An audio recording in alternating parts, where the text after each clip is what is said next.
Hello, ladies and gentlemen. मेरा नाम है Abhimanyu Raj and I welcome you all to the today's course of vocabulary boosters. ये slide मेरे बारे में है, आप इसको पढ़ के मेरे बारे में और जान सकते हैं. और इससे पहले हम और टाइम वेस्ट करें, let's move on to the first word of our day, जो कि है venerate. It means to regard और ट्रीट विथ रेवरेंस या रिवेयर, या डिफरेंशियली किसी को ट्रीट करना. डिफरेंटली नहीं, डिफरेंशियली, यानी उसको रिस्पेक्ट देना, एडमायर करना या आइडियलाइज करना, उसे वेनरेटिंग एटीट्यूड कहते हैं या वेनरेशन कहते हैं. सो एग्जाम्पल है, the Bible says we should venerate our parents and our elders. तो बाइबल के अकॉर्डिंग हमें अपने माता पिता का और अपने एल्डर्स का रिस्पेक्ट करना चाहिए. उनसे रिस्पेक्टफुली बात करनी चाहिए और उनका आदर करना चाहिए. ठीक है. आज का दूसरा वर्ड है diktat. It means a harsh punitive settlement, decree और an authoritative statement imposed unilaterally on a defeated nation, political party etcetera. तो ज़रूरी नहीं है कि मतलब एक तरह से सिंपल किया जाए तो सिंपली बताया जाए तो ऑथोरिटेटिव स्टेटमेंट अपने से किसी जूनियर को, अपने से किसी इन्फीरियर इंसान पे या किसी पार्टी पे या किसी नेशन पे या किसी डिपार्टमेंट पे उसको इम्पोज किया जाए, ऐसा स्टेटमेंट को इम्पोज किया जाए तो उसे एक डिक्टाट बोलते हैं. ठीक है. For example, the Board of Education issued a diktat that all employees must report an hour earlier. Means जो बोर्ड ऑफ एजुकेशन था उसने अपने सारे एम्प्लॉयज़ पे एक स्टेटमेंट या एक ऑर्डर लागू किया कि अब से आपको हमेशा 1 घंटे पहले आना होगा. ठीक. आज का थर्ड वर्ड है interdict. It means to impede by steady bombardment. इसके सिनोनिम्स से प्लीज़ ध्यान मत दीजिएगा, ये गलत हैं. इसके सिनोनिम्स हो सकते हैं फॉरबिड और हॉल्ट. ठीक है. फॉरबिड, FORBID, फॉरबिड, या फिर HALT, हॉल्ट. इसका मीनिंग है to impede by steady bombardment. इसका सिर्फ एक मीनिंग हो सकता है, बेसिकली किसी चीज़ में इंटरडिक्शन करना, मतलब उसको रोकना, उसमें रुकावट डालना. ठीक है. For example, constant air attacks interdicted the enemy's advance. तो कॉन्स्टेंटली जो एयर अटैक्स हम कर रहे थे, हमारी कंट्री कर रही थी, किसी कोई एक कंट्री दूसरी कंट्री के सोल्जर्स पे कर रही थी, उससे एनिमी का एडवांस रुका हुआ था. उसने एनिमी को आगे नहीं बढ़ने दे रही थी, उनके रास्ते में रुकावट डाल रहा था. ठीक है. तो इसका इस तरह यूज़ कर सकते हैं. आज का फोर्थ वर्ड है decadence. It means an act, the act और process of falling into an inferior condition और स्टेट. सिनोनिम्स हैं डेटोरिएशन और डिके.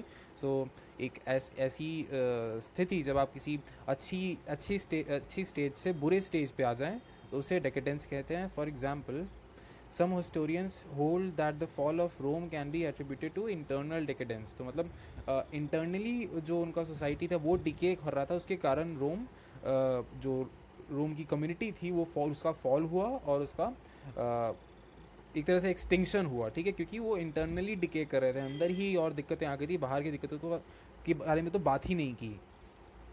आज का फिफ्थ वर्ड है डिसइंजेन्युअस. Means lacking in frankness, candour और सिंसियरिटी. सो सिनोनिम्स है इनसिंसियर.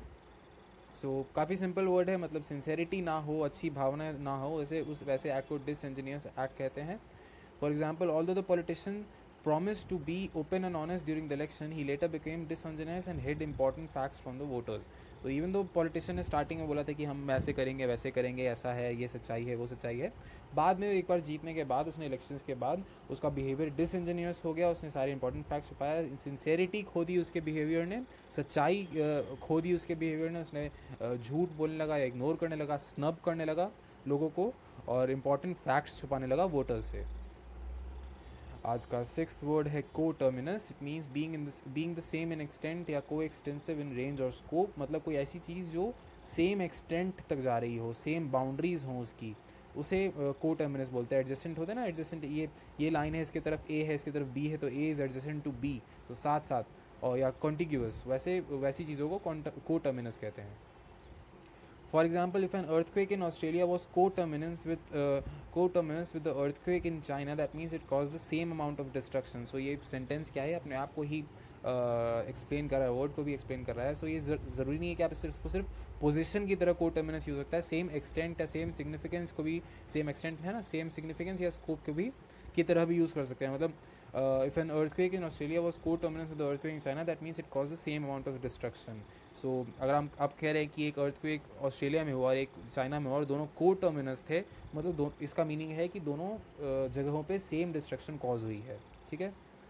आज का सेवेंथ वर्ड है vie. It means to strive in competition और राइवलरी विद अनदर, कंटेंट और सुपेरिटी. सिनोनिम्स है कंटेंट या challenge. For example, swimmers from in many nations were vying for the title, मतलब contend कर रहे थे, एक दूसरे से लड़ रहे थे, लड़ मतलब कंपटीशन कर रहे थे, compete कर रहे थे फॉर द टाइटल, जो भी उनका टाइटल था, जैसे वर्ल्ड चैम्पियनशिप है, ये है, कोई गोल्ड मेडल है, उसके लिए, ठीक है। आज का 8th वर्ड है fiefdom. It means anything as an organization और रियल एस्टेट ओन्ड और controlled by one dominant person और ग्रुप।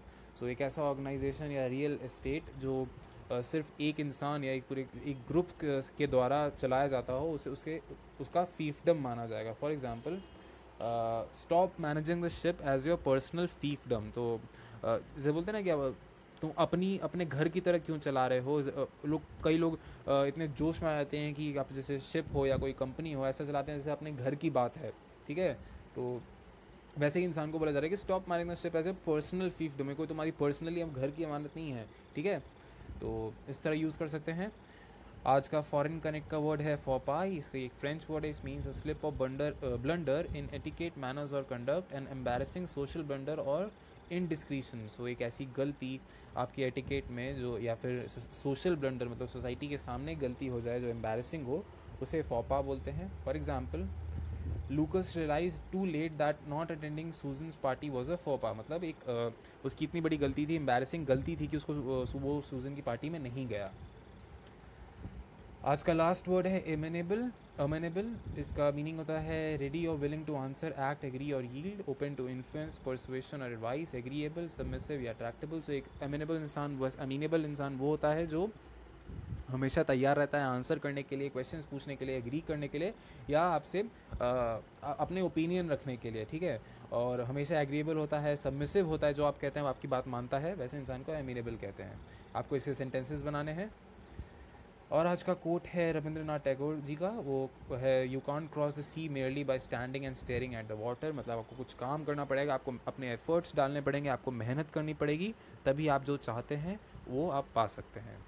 सो अगर आपको ये लेसन अच्छा लगा हो तो प्लीज़ आप इस लेसन को रेट, रिव्यू एंड रिकमेंड करिएगा, और आपको लगता है share it with any one who you think might need it. Have a great day.